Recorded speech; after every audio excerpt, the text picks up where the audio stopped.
నమస్తే అందరికీ. గత వారం రోజుల నుంచి చూస్తూ ఉన్నాం.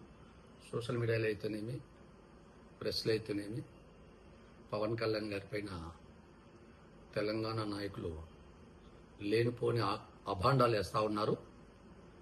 తెలంగాణ నాయకులు కూడా ఒకసారి ఆలోచన చేయాలి. పవన్ కళ్యాణ్ గారు కొబ్బరి చెట్లు అక్కడ పరిస్థితిని పరిశీలించిన తర్వాత రాజోల్లో కొబ్బరి చెట్లు చనిపోయినటువంటి పరిస్థితిని అంతా పరిశీలన చేసి కోనసీమ ఎప్పుడు పచ్చదనంతో ఉండేది.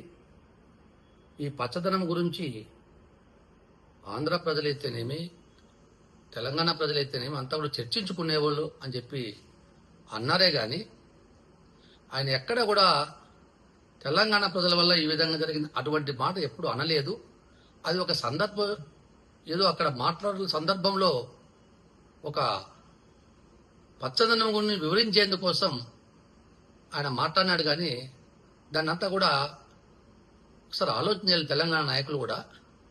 ఊరికి అనవసరంగా, ఎందుకంటే పవన్ కళ్యాణ్ గారు తెలుగు ప్రజలందరూ ఒకటే ఆయనకు రెండు రాష్ట్రాలు సమానంగా చూస్తాడు ఆయన. ఎప్పుడు కూడా తెలంగాణ ప్రజలైతేనేమి, వాళ్ళ యొక్క భావోద్వేగాలనైతేనేమి, వారి మనోభావాలనైతేనేమి ఎప్పుడు కూడా గౌరవిస్తారు.